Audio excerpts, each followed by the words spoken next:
வாக்காளர்களுக்கு பணம் கொடுக்க விக்கிரவாண்டி தொகுதியில் 9 அமைச்சர்கள் முகாமிட்டுள்ளதாக பாமக தலைவர் அன்புமணி குற்றம் சாட்டியுள்ளார்.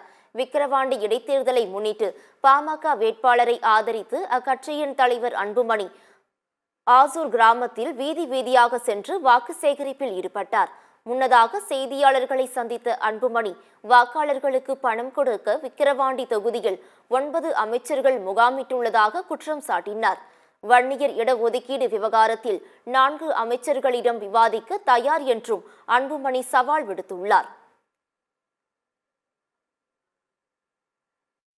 விக்கிரவாண்டி இடைத்தேர்தல் நியாயமாக நடக்க வேண்டும். ஆளுங்கட்சியை சார்ந்த 9 அமைச்சர்கள் இங்கேயே தங்கி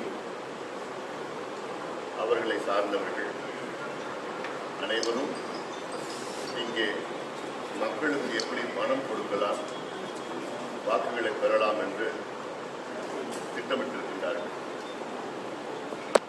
அது மட்டுமல்ல, தேர்தல் அதிகாரிகளை மிரட்டிக் கொண்டிருக்கின்றார்கள். நேற்று கூட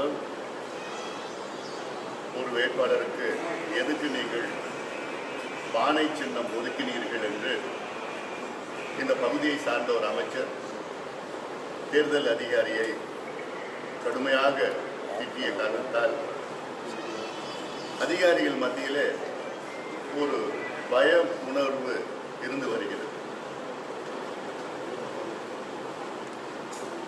அப்படி என்றால் தேர்தல் நியாயமாக நடக்க வாய்ப்பு இல்லை. அது மட்டுமல்ல, கிட்டத்தட்ட 15,000 பேர், அதாவது 15,000 வாக்காளர்கள் இறந்துவிட்ட சூழலில் அவர்களுடைய பெயர் வாக்காளர் பட்டியலில் இருக்கிறது.